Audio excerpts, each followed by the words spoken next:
नमस्कार। आज जो मैं आपको कथा सुनाने जा रही हूँ उसका नाम है मनहूस कौन। जी हाँ, तो कहते हैं कि एक व्यक्ति था, उसके बारे में ना एक बात मशहूर हो गई थी कि उसका चेहरा बहुत मनहूस है। तो लोग ना उसको देखते ही भागने लग जाते थे, खुद ही गिर जाते थे और उस व्यक्ति का नाम आ जाता था कि भाई हमने मनहूस का चेहरा देख लिया था तो हमारा ये वाला काम पूरा नहीं हुआ। अरे भाई हमने मनहूस को देख लिया तो हम गिर गए। तो जब भी किसी का काम पूरा नहीं होता तो दूसरा व्यक्ति पूछता कि जरूर तूने आज मनहूस को देख लिया होगा। तो लोग उस मनहूस से इतने परेशान हो गए कि लोगों ने ना उस मनहूस की शिकायत राजा से कर दी। राजा ने लोगों की इस धारणा पर विश्वास ही नहीं किया। तो राजा ने कहा कि भाई ऐसा कोई व्यक्ति नहीं हो सकता जो मनहूस हो, और अगर ऐसा है तो मैं उसकी जांच खुद करूंगा। क्या ऐसा हो सकता है कि कोई मनहूस हो? मैं नहीं मानता। तो राजा ने उस व्यक्ति को अपने महल में बुलाया और कहा कि भाई सुनो, तुम आज मेरे महल में ही रुकना, और जो लोग कहते हैं कि जी तुम्हारा चेहरा देखने से पूरा दिन खराब हो जाता है, तुम सबके लिए मनहूस हो, तो मुझे भी पता चले कि भाई क्या तुम सचमुच मनहूस हो। नहीं नहीं, मैं तुम्हें मनहूस बिल्कुल नहीं मानता।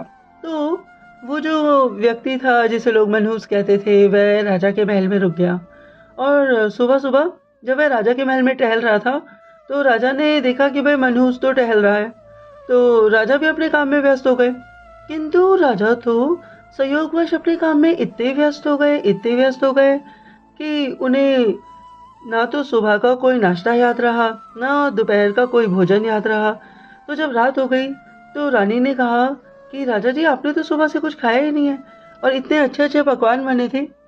तो राजा ने सोचा हाँ सत्य था, मैं आज इतना व्यस्त हो गया कि मैं खाना खाना भूल गया। अरे भाई मैंने किसका चेहरा देख लिया जो मुझे आज खाना नसीब नहीं हुआ।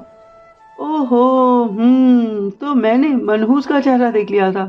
सचमुच ही क्या वो मनहूस है? तो राजा को बहुत गुस्सा आ गया। उसने सोचा यार मैं इतना काम कर क्यों रहा हूँ, कोई कमाता क्यों है? खाने के लिए तो कमाता है ना। तो मुझे आज भोजन नसीब नहीं हुआ, तो अगर एक दिन मुझे भोजन नसीब नहीं हुआ तो अगर ये मेरे साथ ही रहेगा तो मुझे तो कभी भोजन ही नहीं नसीब होगा।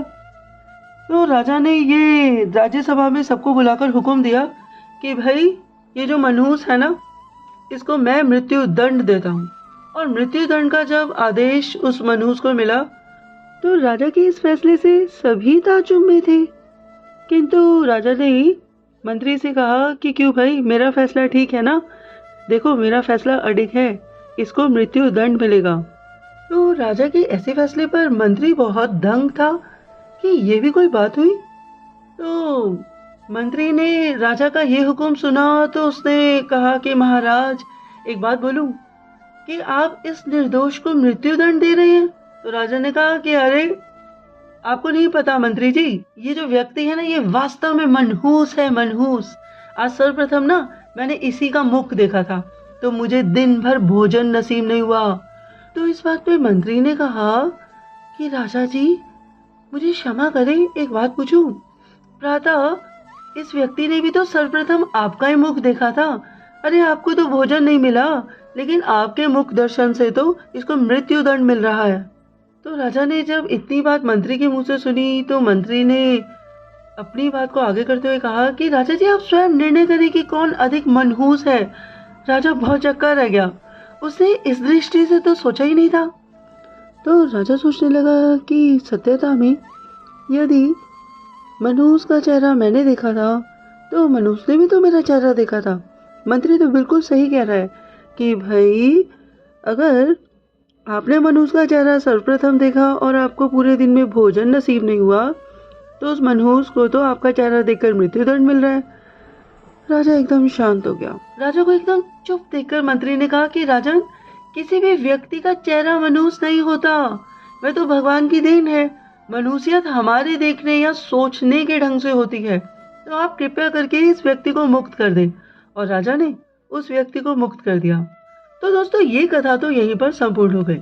अगर देखा जाए तो हम भी ऐसा ही करते हैं, हम अपने आसपास एक घेरा बना लेते हैं कि फलाना व्यक्ति हमारे बारे में ये सोचता है या फलाना वो सोचता है। वो क्या सोचता है, वो क्या नहीं सोचता है, हम अपनी तरफ से ही अपनी बातें बना लेते हैं। हमें ऐसा नहीं करना चाहिए। और ये कथा हमें यही बताती है कि जब हम अपनी तरफ से किसी के बारे में कुछ सोच लेते हैं तो सारी जिंदगी उसी घेरे में घूमते रहते हैं। तो वह व्यक्ति मनहूस था। राजा को तो ये बात लोगों से पता चली थी और राजा ने ये बात सोच ली थी कि सत्यता में वो व्यक्ति मनहूस है, तो ये बात तो उस व्यक्ति की जान ही ले जाती। किंतु जो राजा का मंत्री था उसने खुले दिमाग से सोचा कि राजा जी गलत कर रहे हैं, और उस मंत्री ने उस व्यक्ति जिसे लोग मनहूस कह रहे थे ना, उसके प्राण बचा लिए। तो दोस्तों, हम लोग भी यही करते हैं। हम किसी के भी बारे में एक सोच बना लेते हैं और सारी जिंदगी उसी सोच के दायरे में घूमते रहते हैं। किंतु हमें ऐसा नहीं करना चाहिए। हमें उस मंत्री की तरह खुले दिमाग से सोचना चाहिए। हमें अपने फैसले, अपने निर्णय खुद लेने चाहिए। और फर्ज कीजिए कि किसी ने आपको कुछ कह भी दिया तो आप माफ करना सीखिए। वैसे भी कहते हैं ना कि रात गई बात गई। अरे भाई, वो गुस्सा उसका उस समय का होगा, तो किसी भी प्रकार का दायरा या दूसरों के लिए कैसी भी बुरी सोच छोड़ दें, त्याग दें। तो आप बुरी सोच त्याग देंगे ना? आप लोगों ने मेरी बात को बहुत ही प्रेम पूर्वक सुना। आपके अंदर बैठी आत्मा, आपकी ऊर्जा शक्ति को मेरा बारंबार प्रणाम है। बहुत बहुत धन्यवाद, बहुत बहुत धन्यवाद।